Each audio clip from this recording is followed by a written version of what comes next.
मेरा नाम डॉक्टर इनाम दानिश है और मैं कार्डियोलॉजिस्ट हूँ।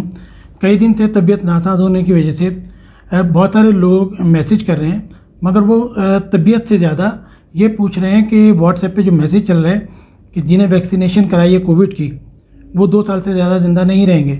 इस स्टेटमेंट के जो साइंटिस्ट का स्टेटमेंट है, इसकी क्या इंपॉर्टेंस है? तो मैं चूँकि साइंटिफिक प्रोग्राम करता हूँ, तो जो भी मुझे टाइम मिला और तबीयत ने इजाज़त दी तो मैंने इसको स्टडी किया कि ये है क्या। ज़ाहिर है कि कोई इतना बड़ा साइंटिस्ट जो है वो पागल तो नहीं है कि ऐसे कोई बात कहेगा। इसके पीछे कोई साइंटिफिक बैकग्राउंड ज़रूर होगा, उसने ऐसी बात क्यों कही है। तो आज यही मेरा टॉपिक है, क्योंकि सबसे ज़्यादा डिमांड भी इसी की है। लोग पूछना चाहते हैं कि ये ऐसा क्यों किया गया। रेयर फाउंडेशन एक अमेरिका की ऑर्गेनाइजेशन है जिसने ये इंटरव्यू रिकॉर्ड करके चलाया, मगर इंटरव्यू सिर्फ 2 मिनट का है और बाकी जो ये ऊपर से लगा दिया गया है कि 2 साल के बाद लोग ज़िंदा नहीं रहेंगे, ये फेक किसी ने लगाया है। जो इंटरव्यू है वो मैं आपको बताऊंगा कि वो क्या कहना चाहता है। ये लुच माउंटेनर फ्रेंच साइंटिस्ट है जिसने 2008 में HIV डिस्कवर किया, एक और अपने पार्टनर के साथ मिलके। ये फिजियोलॉजी और मेडिसिन के लोग हैं और साइंटिस्ट हैं। इन्होंने 2008 में नोबेल इनाम लिया HIV की दरियाफ्त, जो HIV वायरस है, एड्स का वायरस है, उसकी दरियाफ्त के ऊपर इनको नोबेल इनाम मिला है 2008 के अंदर। तो ज़ाहिर है कि बड़े साइंटिस्ट हैं, मगर इनकी कुछ अपनी थ्योरीज हैं। ये वैक्सीनेशन के ख़िलाफ़ हैं।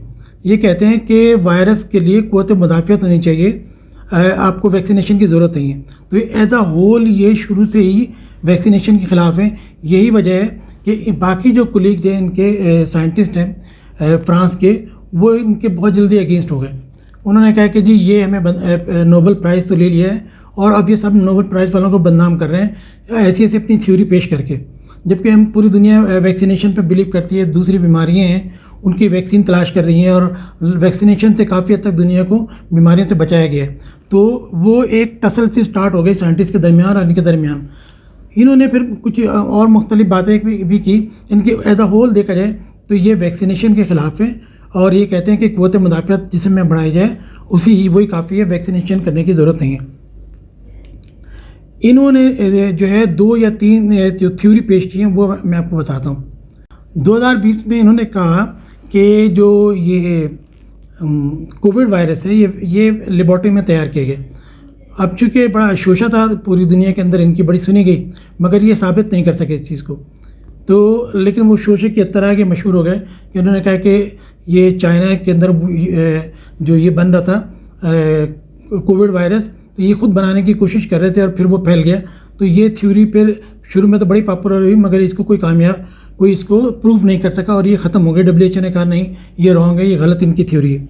फिर इन्होंने कहा इलेक्ट्रोमैग्नेटिक रेज बनती हैं कुछ वायरस के थ्रू या जो बैक्टीरिया है उनके थ्रू।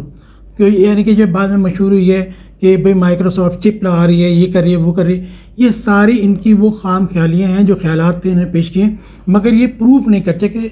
इनकी सिर्फ अपनी कुछ ख्यालात थे ये, जिसको ये साबित नहीं कर सके। मगर वो चूँकि मीडिया को तो मिर्च मसाला चाहिए होता है, तो ये इनकी चीज़ें हिट बहुत हुई हैं, मशहूर बहुत हुई हैं कि माइक्रोसॉफ्ट चिप लगा देगा, या ये कि मैग्नेटिक रेज बॉडी के अंदर पैदा हो जाएंगी, या जिसम में मुख्तलिफ़ किस्म के असरात पैदा हो जाएंगे, औरतों की मूंछें निकल आएंगी। ये सब चीज़ें मशहूर हुई हैं, मगर ये साबित नहीं कर सके और ये अपने आप की बातें खुद ही ख़त्म हो गई। और पूरी दुनिया ने देखा कि वैक्सीन से दुनिया को बहुत फ़ायदा हुआ। आज अमेरिका अच्छा खासा खुल चुका है, उनके मॉल्स खुले हुए हैं, बड़े लाइफ दोबारा वापस आ गई है वैक्सीनेशन के बाद।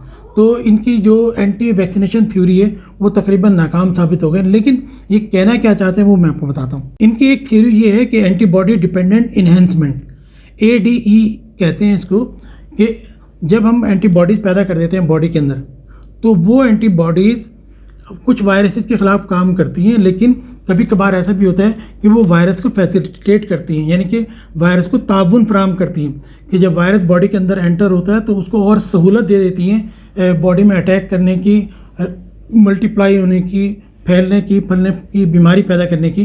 तो एक इनका ख्याल ये है कि एंटीबॉडी डिपेंडेंट इन्हेंसमेंट ADE जो मैकेनिज़्म है वो बॉडी के अंदर होता है।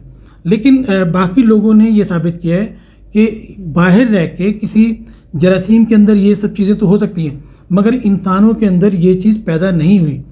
तो ये कहते हैं कि آپ ویکسینیشن نہ کریں، کیونکہ ویکسینیشن کرنے سے اینٹی باڈی پیدا ہوگی، اور اینٹی باڈی جو ہے وہ آگے چل کے نہ صرف کووڈ کے جو جراثیم ہے یہ وائرس، بلکہ اور وائرسز کو جو ہے نا فیسیلیٹیٹ کرے گی اور بیماریاں جسم میں بڑھ جائیں گی. تو مگر یہ اس کو ثابت نہیں کر سکے. دوسری تھیوری یہ ہے، یہ کہتے ہیں کہ جب ہمارا امیونٹی سسٹم اگر اتنا اچھا نہ ہو اور آپ نے اینٹی باڈیز بنائی ہیں تو وہ اینٹی باڈیز جو ہے وہ بہت اچھی نہیں ہوں گی. جو ہی کوئی وائرس اٹیک کرے گا وہ صحیح طریقے سے اس کو پہچان نہیں پائیں گے یا اس کو مار نہیں پائیں گے، جس کی وجہ سے وہ وائرس اپنی شیپ چینج کر لے گا. اور اس کی وہ اگزامپل دیتے ہیں، جیسے انڈیا ویریئنٹ ہے، یو کے ویریئنٹ ہے، ساؤتھ افریقہ ویریئنٹ ہے، کہ کووڈ وائرس کی بھی مختلف شکلیں ہیں. تو ان کا کہنا یہ ہے کہ جب آپ اینٹی باڈیز پیدا کرتے ہیں اور امیون سسٹم اگر اچھا نہ ہو، پراپر اینٹی باڈیز پیدا نہ ہو، تو وائرس اپنی شیپ چینج کر لیتا ہے اور پھر وہ اٹیک کرتا ہے. چونکہ اس کے اگینسٹ ویکسینیشن ہے ہی نہیں تو زیادہ بیماری پھیلاتا ہے. تو یہ دو تین اچھا اس نے ایک ایگزامپل اور دی ہے کہ جیسے ڈینگی وائرس ہے، اس کی 4 قسمیں ہیں. آپ ایک قسم کے لیے آپ ویکسینیشن کر دیتے ہیں اور کوئی دوسری قسم اس کی اٹیک کر دیتی ہے تو اس کی وجہ سے جو ہے ڈیزیز اور زیادہ بڑھ جائے گی. تو اسی لیے ڈینگی کی ویکسینیشن نہیں کرتے ہیں. تو کچھ تھیوری انہوں نے دی ہے مگر یہ ان تمام تھیوریز کو ثابت نہیں کر سکے. تو یہ امیونٹی یا قوت مدافعت بڑھانے کے حق میں ہیں. انہوں نے فرینچ جو گورنمنٹ ہے اس کو بھی منع کیا ہے کہ بہت سارے ویکسینیشن جو پلان کرتے ہیں بچوں کے اندر، یہ اس طریقے سے انہوں نے کہا کہ نہیں، آپ ویکسینیشن نہ کریں بلکہ امیونٹی بڑھائیں، قوت مدافعت بڑھائیں. جس کے اوپر یہ کافی متنازع شخصیت ہیں، بڑے سائنٹسٹ ہیں مگر متنازع ہیں اس بیس کے اوپر جو. تو کہنے کا مقصد یہ ہے کہ اس وقت جو دنیا نے پریکٹیکلی دیکھا ہے اور باقی جتنے سائنٹسٹ ہیں، ایک ان کی اپنی تھیوریز اپنی جگہ پہ ہیں، یہ اپنی تھیوریز کو پروو نہیں کر سکتے. ان کے خیالات ہیں، کوئی پیپر نہیں ہے، آرٹیکل نہیں ہے، کہیں پہ یہ پریزنٹ نہیں کر سکتے ان چیزوں کو، کہ ثابت نہیں کر سکتے ان چیزوں کو. اب باقی جتنے سائنٹسٹ ہیں وہ ان سے متفق نہیں ہیں. ان کا خیال یہ ہے کہ یہ سب چیزیں لیب کے اندر تو ہو سکتی ہیں مگر انسان کے اندر یہ ایسا پروو نہیں ہوا ہے کہ نہ ہی اینٹی باڈی ڈیپینڈنٹ انہینسمنٹ انسان کی باڈی کے اندر ثابت ہوا ہے، اور نہ ہی جو یہ ویریئنٹ کی بات کریں یہ کہ مختلف قسم وہ شیپ چینج کر لیتا ہے، وہ اس کا تعلق بھی اینٹی باڈی یا ویکسینیشن سے نہیں ہے. بلکہ ویکسینیشن جن ملکوں نے کیے، آپ امریکہ دیکھیں کھل گیا ہے، بہت سارے عرب ممالک ہیں، بہت ساری جگہیں ایسی ہیں جہاں پہ وہ ویکسینیشن کی فائدے کی وجہ سے کھل گئی. اور جو ہمارے جیسے لوگ ہیں جو پراپر ابھی تک ویکسینیشن نہیں کر پائے، وہ ابھی بھی جو ہے وہ باؤنڈ ہیں، لاک ڈاؤن پہ مجبور ہیں اور زندگی بالکل محدود ہو کے رہ گئی. تو ان باتوں پہ بالکل توجہ. یہ اسٹیٹمنٹ بالکل فیک ہے، کسی نے غلط لایا ہے تفریح کرنے کے لیے، اپنے نمبر بڑھانے کے لیے، کہ وہ تمام لوگ جو ویکسینیشن جنہوں نے کووڈ کی کرائی ہے وہ 2 سال کے بعد مر جائیں گے. ایسا اس نے کہا بھی نہیں ہے. یعنی کہ انہوں نے تو اپنی جو 2 تھیوری ہیں وہ میں نے آپ کو بتا دی کہ اینٹی باڈی ڈیپینڈنٹ انہینسمنٹ اور ویریئنٹ، مگر انہوں نے کہیں یہ نہیں کہا کہ جنہوں نے ویکسین کرا لی ہے وہ 2 سال کے بعد مر جائیں گے. یہ کسی نے فیک نیوز اڑائی ہے، اس پہ بالکل توجہ نہ دیں اور آگے کسی کو نہ پھیلائیں. Thank you.